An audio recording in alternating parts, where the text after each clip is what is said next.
I do believe in this country and around the world, we need more of that, where people are taking the time to listen and to understand where people are coming from and their intention versus being too quick to judge, too quick to have an opinion, too quick to go to a decision. Welcome to Speaking of Business, conversations with innovators, entrepreneurs, and leaders. I'm Goldy Hyder, President and CEO of the Business Council of Canada. If you're a longtime listener of this podcast, you'll know that I'm fascinated by career journeys. Those in leadership positions rarely follow a straight line to the C-suite, but always it's the lived experiences, the people and the lessons learned that shape who they become. Take, for example, Laura Dottori-Attanasio, the daughter of a forest products entrepreneur from Témiscamingue, Quebec. Laura chose a different path from her dad and embarked on a long and successful career on Bay Street in the banking sector. And then, a few years ago, a big shift. She left banking to get into transportation. She's now the president and CEO of Element Fleet Management, one of the world's largest companies offering fleet and mobility solutions. What led to the move? How did banking prepare her to lead Element Fleet? And how did a Canadian transportation company become a dominant player in its sector? Let's find out.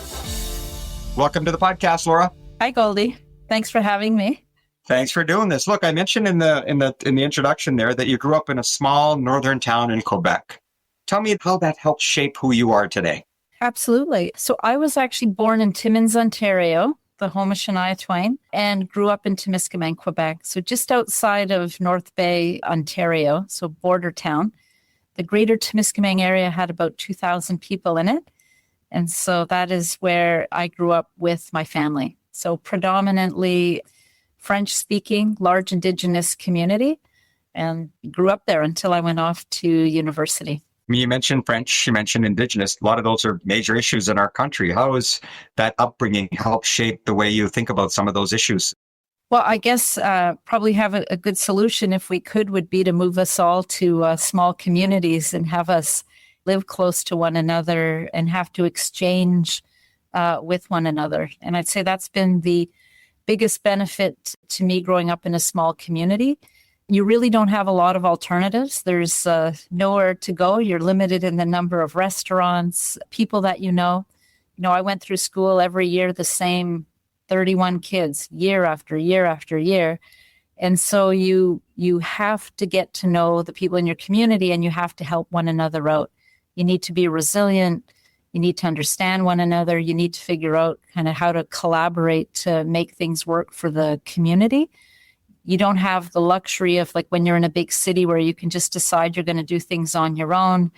You're going to meet new people, do new things, make a lot of change. You are really in an environment with the same people, and you have to learn to appreciate what everyone brings to the table, and you have to learn to tolerate different perspectives, differences, even if, you know, you disagree with them. And so I do believe growing up in a small community that's, you know, mine was relatively isolated, does make you more resilient, and I would say more collaborative and accepting of different perspectives. And I do believe in this country and around the world, we need more of that, where people are taking the time to listen and to understand where people are coming from and their intention versus being too quick to judge, too quick to have an opinion, too quick to go to a decision. Look, I mean, this is just so important and so profound, and yet so simplistic when you think about it. Be good to each other. You do unto each other as you would do unto yourself, that kind of thinking. Canada's such a big country. You know, you've got these major cities, but then the vast majority of our country is rural. Well, that's the same case for America. Do you feel that we've actually made progress in bridging that divide between rural Canada and urban Canada to do exactly what you said, which is try and listen to each other, try and understand each other, try and hear each other? No, I don't believe we have. We would all have to lean in to understand different perspectives. And some of that is just being able to live it or experience it. So if I'm living in an urban area, have I ever gone out to rural Canada and to even spend a day or 2 or 3 days to get to know the people? Most people think they know what it's like and judge from their apartment building and vice versa, without ever taking the time to get to know one another or to really understand what the issues are that that different people are grappling with. There's a lot of wisdom in what you've just said, and it'll help set up some of the conversation that I know we're going to have. And I want to go back again to when you decided to leave the small town. You left, you went to study finance and economics, then you ended up in banking. And why? Like, what attracted you to that sector? Truth is, I had never set out or planned to be a banker. I don't know that there are many children that do. My big plan was to be a veterinarian. And somewhere along the line, when I realized there might be blood involved in being one, I realized that wasn't going to be the career for me. From there, I was going to be a lawyer. And then just as I was going through programs at university, thought, well, business and economics, that looks really interesting, and I could go into business. And so I did that. And then when I left university, I decided that I was going to be an entrepreneur with my brother in our hometown, and quickly realized that we weren't making money in our business venture.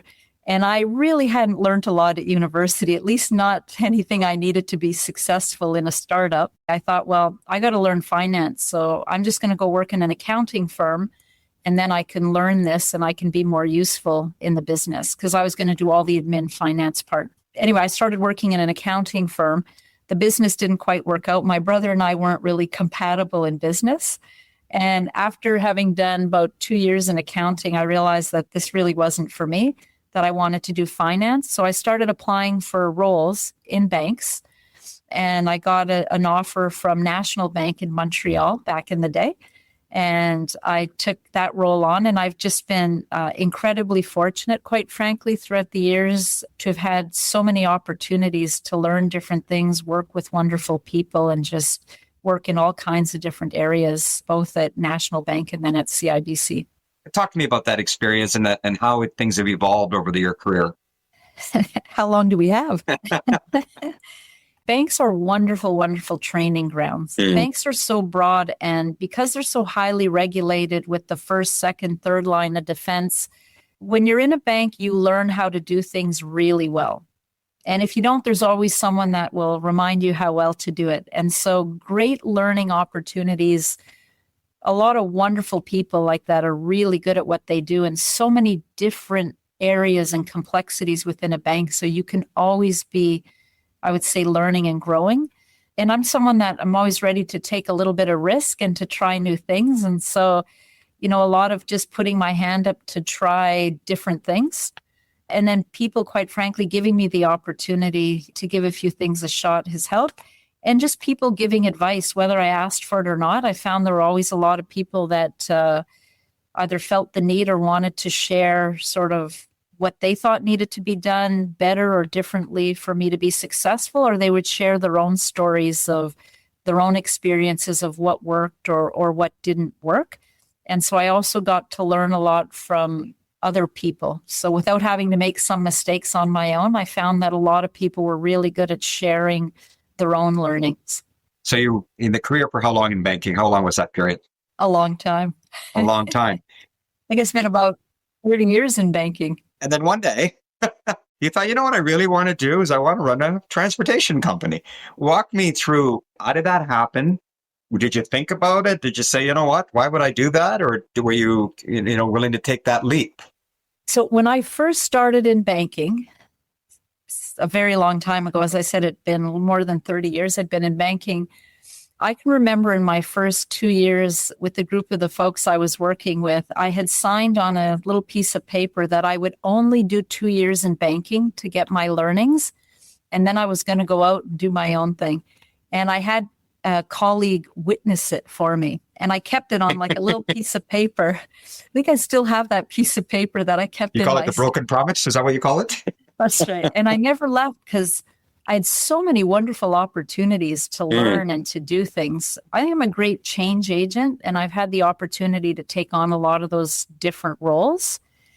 And so I'm going to say the last round before coming here, I always thought I'd like to do something different at some point in time. I think I've done almost every role one can imagine in a bank, and it just felt like the right time to try something different. And so I was approached for this role. I knew of the company. I thought it was a very interesting company. spent time with the previous CEO, Jay Forbes, wonderful individual. And to be honest, and this is kind of funny in retrospect, but I can remember when I was first looking at the company and I thought, my God, I don't know, I might be bored in a month in this if I were to do this. Because, now I'm in this big bank with all these complex business units and big dollars. And this looks like this small, easy one line of business thing. And in talking with Jay, he explained just how much more than that it was. And he was absolutely right. It's been much more complex than I had expected it to be. And honestly, I've been here 3 years now. I'm still learning new things every day. And it's been just a wonderful experience. For the listener, tell them who's Element Fleet. What is Element Fleet? What do you do? So we are a fleet mobility solutions company. Simply put, we look after the life cycle of commercial vehicles. We help companies if they need to move people, product, packages, you name it, deliver a service. We help manage those vehicles for our clients. We help them optimize their vehicles or decrease their total cost of fleet operations. That means if you need financing, we'll do the financing. We'll go out and buy the vehicles for you, advise you on what the right kind of vehicles are, do the upfitting, which means you might need your logo on it, racks, different tires, you name it. We do that. We do the titling and the registration, putting a license on the vehicle. We can give you all the services with route optimization so you know where your vehicles are at all times, the telematics. We do the remarketing, selling the vehicle at the end of its term, and we start that process all over again. What's the story of this company? Where did it start? How many people are employed? It's a great story. Today we have about 3,000 team members. It got started with Steve Hudson, a great visionary who had, again, a great vision to bring essentially, I'll give you the summarized version, but two great companies together. One was PHH and the other was GE Capital. Take both of their vehicle leasing divisions. He brought them together to form a great Canadian company and grew that company. Outside of Canada, right? The growth is outside of Canada as well. The majority of our business, you're right, is outside of Canada. Surprisingly, Canada is the smallest segment of our business. So it's mostly the US, followed by Mexico, Australia, then New Zealand, and then Canada. I think many people would be surprised listening that how many Canadian businesses that's the case, but it's just simple math, right? We have only 40 million people. There's only so much you can do. Absolutely. So he had the vision to start this great company. It had gone through some difficulty from an operational perspective and had made one, I would say, poor acquisition and a very large one that almost cost the company its future. And at that time, Jay Forbes, a turnaround specialist, came into the company, and he managed to turn things around for the company, stabilize the company, and set it back on stable footing so that it continued to grow. And that's when I came in for that phase of growth and for the phase of digitizing and automating. As we know, there's a lot of disruption in the world today. And well, we're going to get into that. And so I came for that lovely part. I just say at the time, well, that was all expected. It was perhaps not expected at the rate of change that it's going at today. You may have just answered my next question, which is what surprised you when you got there? And I suppose it may well be the pace of change. Now, I do like a fast pace of change. I find that rewarding, challenging. And maybe this isn't what should have surprised me, but just given the history of the company. But as you can appreciate, the company did go through a difficult time. And so like anything, when my predecessor was in, to save the day, you have to do tough things, make really tough calls. So, cut costs, and you have to cut deep usually. And then you stop investing because you need to stabilize and save your money for urgent things. And so my surprise was probably the years of lack of investment for good reason. I had left the company maybe further behind from a tech perspective than I had expected when I first arrived. And, coming from banking where there's some pretty old tech still sitting in banks, I was surprised by what I saw when I got here. And so the level of rebuild required was not what I had anticipated until we started to go into the systems to do some work. The story you just said, I have to tell you, I've heard from many CEOs across Canada, and I wonder what that says about us. Are we just comfortable? Do we feel the need to do more, go faster? We're a pretty innovative society, yet I hear these stories about how we're slow to incorporate the new technology? This has been interesting in a company that does business in different countries. And I would say, and I'm generalizing, of course, but Canada does tend to feels less entrepreneurial and driven than perhaps other countries, at least that we do business in. And I sometimes wonder if that is because our largest employers and industries are banks, insurance companies, government, highly regulated utility type businesses. And so regardless of how fast you want to go, you do have to go at a certain pace due to the regulatory environment, which is always, again, to keep everyone safe. And when you have a lot of that and they're great jobs to have, you then tend to have less people that are entrepreneurial taking risk in the system. And so it does feel like things do move at a slower pace. There's more aversion to risk. But for someone who spent 3+ decades in banking, which is all about risk and risk management and risk tolerance and so forth, talk to me about how your experience in banking, coming from that culture, has helped or not helped you in being a first-time CEO? It's definitely helped across the board. As I said, great training ground. I've had the opportunity to see and to be a part of so many things, including at the executive committee level. So again, you get insight into how the CEO lives and how the CEO kind of owns every decision, notwithstanding a team might be making them, but the CEO gets to wear them. So I'd say the bank is a great training ground, particularly for my time as chief risk officer. It is, I have to say, a rather ungrateful job to do. And it's a tough one to do. And, you learn that you got to be able to make some really tough decisions and make people unhappy, either by saying yes to something or no to something.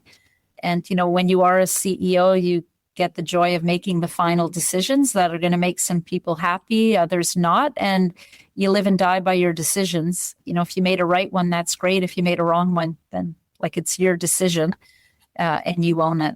And so I would say banking prepared me well for that. And I also had the opportunity to sit on a public company board and some charitable boards where you also learn in those settings what it's like to be a CEO from a board perspective, which I also found to be helpful once I arrived in this role.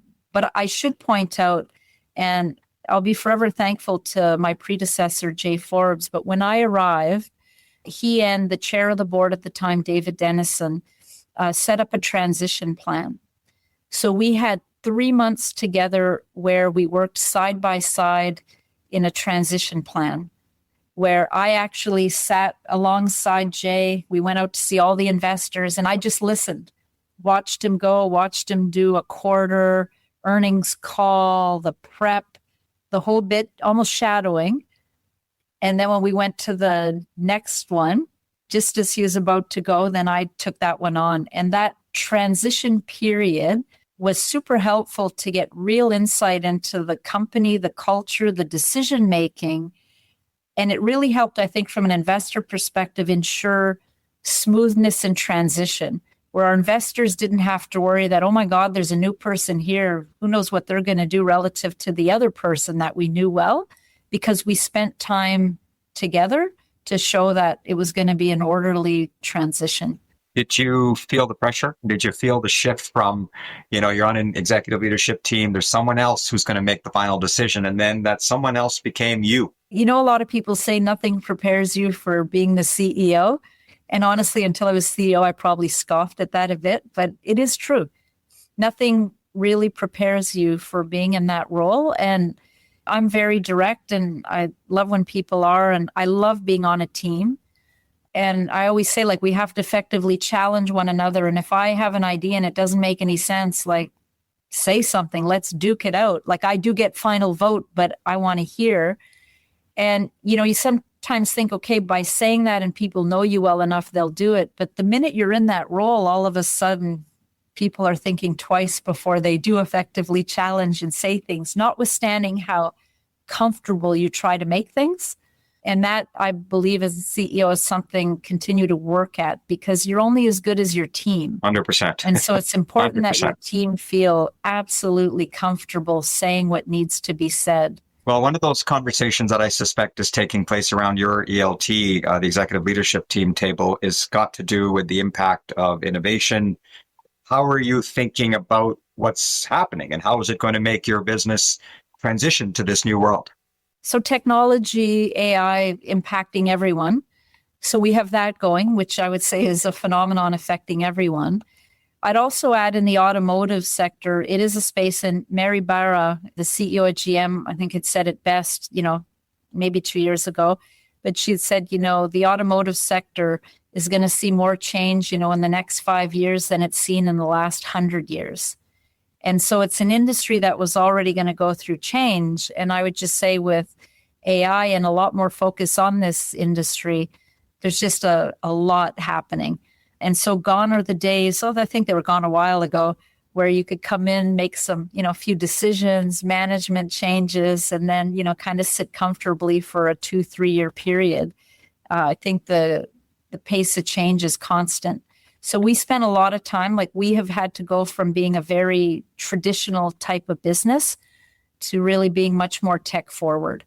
And so in order to move at pace, we made an acquisition of a tech company called Autofleet. So that allowed us to move really fast to get a really cool tech platform that actually had AI in it when we acquired this almost 2 years ago, that would allow us to actually build off of this tech capability with a solid team to allow us to move faster. But we do spend a lot of time on, again, like everyone is doing, just putting agents into where we need to and just continuing to automate, digitize where we need to. And it's all about offering a better client experience. It's what clients expect.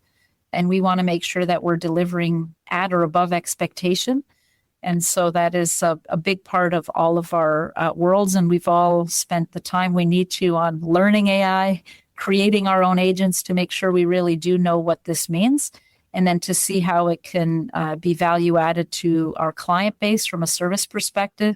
And of course, along the way, it helps us be more efficient and maybe take some cost out of the system too. So let's talk brass tacks here, because there is a lot of anxiety out in society that this evolution, this technological revolution, is going to have potentially downside effects on employment, on jobs. And interestingly enough, transportation sector comes up a lot because of the belief that these are all going to be automated vehicles in some capacity. How concerned should these people be? What does a transition for them look like? Because we've got to obviously have employment for these people in something else to do. Yeah, look, it's a great question, and I'm not sure that anyone has the answer to it. Time will tell. I do believe, though, we are going to autonomous vehicles, autonomous almost everything. You might have seen we announced our partnership with Waymo, starting with managing their autonomous vehicles in San Diego. And so we have spent a lot of time in that space to ensure that we remain part of the connected vehicle for autonomous vehicles. So that is, it's here, it's coming. It'll just be a question of how fast does it go to come through the system. With that efficiency, of course, you require less humans. And so I would expect there will be job loss or displacement. People will have to do different things. And I would say for the here and now is just make sure for people that they understand AI and that they know how to use it. Because if you're aware of it and you're using it, there's less likelihood that you're going to lose your job to it. And so your job you're in might change, but it allows you, if you know how it works and whatnot, to maybe migrate into something different. Yeah, I think that's so well said. I often say you won't lose your job to AI, but you will lose your job if you don't know how to use AI. Yeah. I want to give hope to our listeners as well. The truth is all technological evolutions have led to more jobs, not less. They're different. That means there's a transition underway, and our government has recently announced a $6 billion program in trades. And so we have to think about it differently. I know that Canadian leaders are doing that as they run their businesses. Now, the other thing that Canadian leaders, CEOs in particular, I've spoken with, make a lot of time for is their community, is their society in which we live. And I know that you're personally very much involved in the charitable sector. And I want to ask you about that. Like what motivates you? How do you carve up the time to do what you want to do? It's really important to me. Again, growing up in a small town, the concept of community is really important. I do believe, look, to be a CEO, there's a lot of hard work involved to move up in an organization. There's also a lot of luck involved, right? If we're honest with ourselves too, being in the right place at the right time, right supports. And I just think it's really important that we give back to our communities. So I'm big on trying to, I'm going to say, level the playing field and allow everyone to have their shot at being successful for whatever success means for them. And so it's important to give back, not just with money, but also with time, with advice, with sharing, if it's lived experience, to help people that want to be helped, if you will, realize their full potential. So really, really important. Now, speaking of helping, in 2019, you and your husband created an award for commerce students at the University of British Columbia. Tell me about that. We've been long-term supporters of the Children's Aid Foundation, where we participate in a scholarship program for children or youth that are at risk. Our son was lucky enough to get accepted at UBC, went to UBC, and we thought, you know what, we'd like to show some appreciation. My husband, Mark, went to that school, that we would like to do scholarships for kids that might not have the opportunity to go otherwise. And that's how we started that program. We just did one with IoT through the Canadian Centre for Physically Disabled People. So we did something together with them.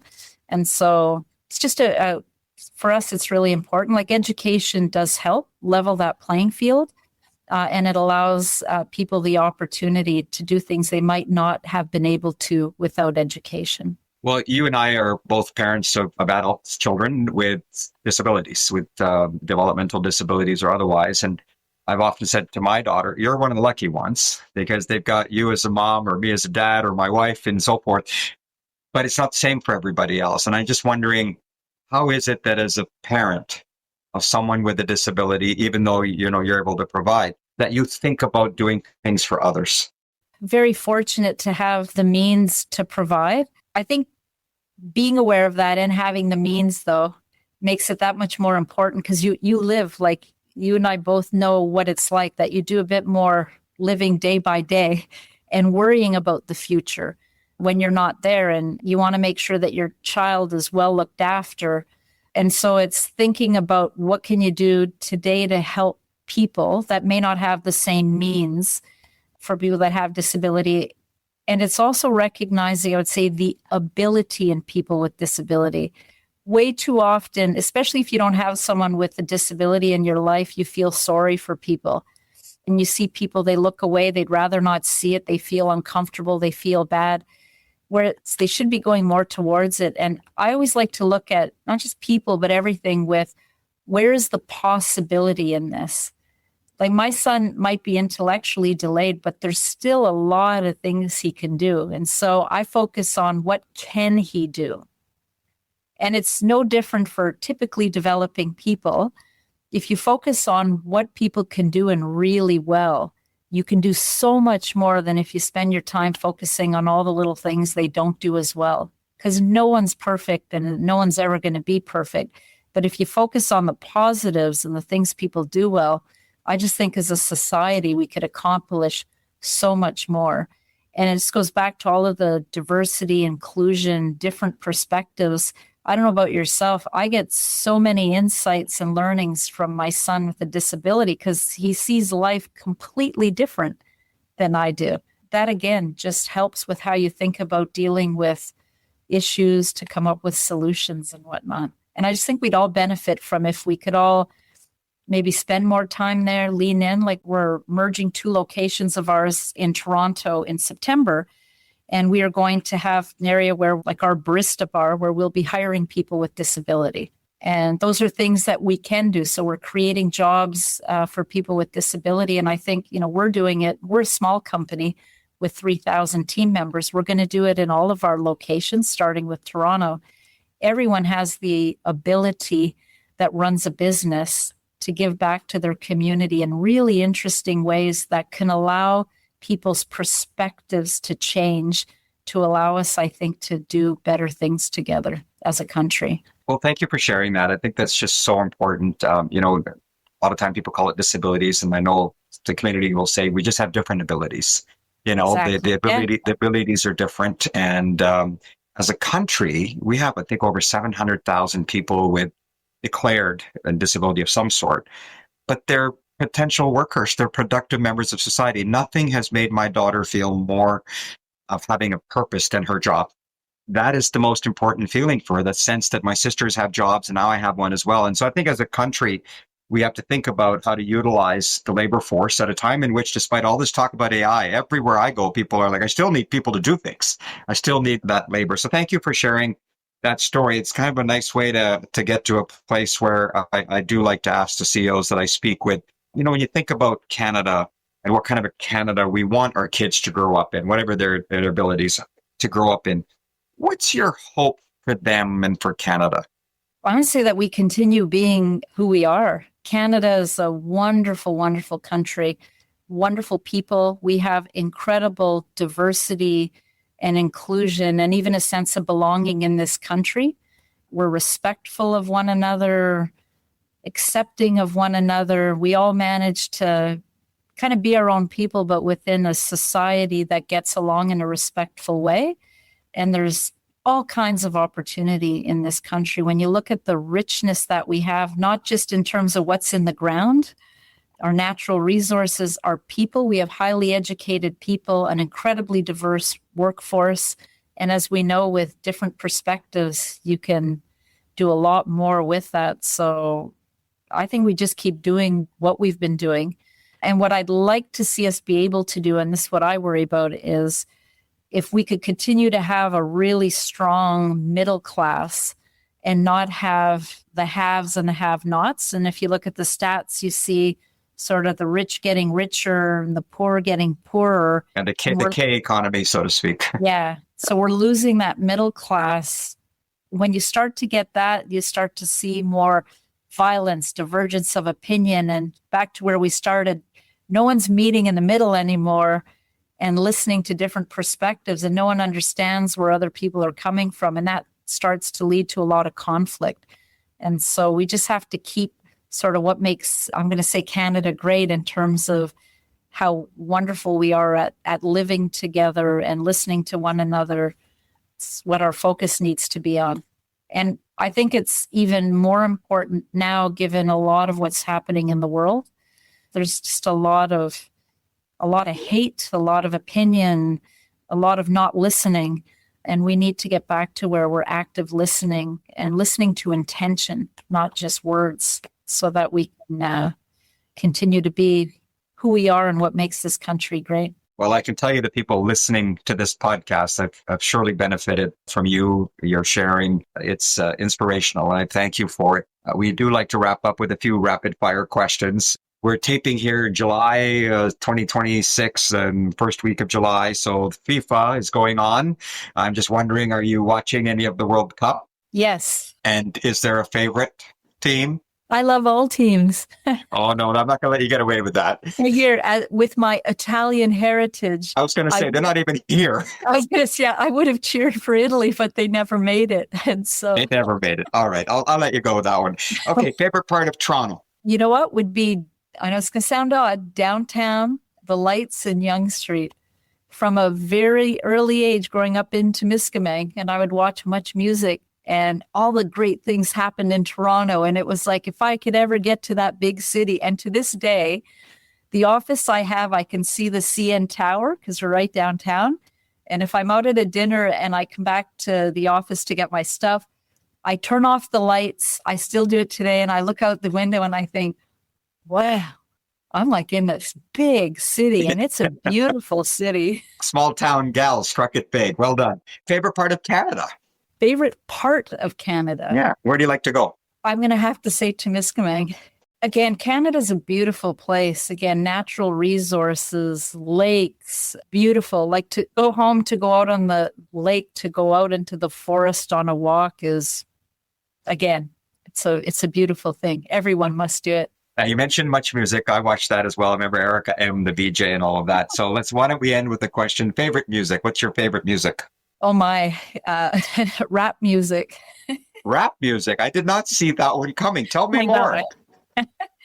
Don't know. How does that even happen growing up in a small town? That's my question. How does that happen? I don't know. That's a whole other podcast. All right. Well, I like teasers. Thank you so much for doing this, Laura. It's been a fantastic conversation, and we really appreciate the time, but also your leadership and the inspiration you're providing Canadians. Well, thank you. And back at you with what you're doing with the BCC and what you do for Canada is greatly appreciated. And it's inspirational to watch you go. And you do it with incredible drive and heart. So thank you. Laura Dottori-Attanasio is the President and CEO of Element Fleet Management. Speaking of Business is a production of the Business Council of Canada. Our thanks to Will McIntyre and the team at Pop-Up Podcasting for production help. If you're enjoying our Speaking of Business conversations with innovators, leaders, and entrepreneurs, and you're not already a subscriber, I encourage you to follow us or subscribe so you don't miss any more episodes. Search for Speaking of Business wherever you get your podcast. Or go to our website at thebusinesscouncil.ca. Yes, it's thebusinesscouncil.ca. Until next time, I'm Goldy Hyder. Thanks for joining us.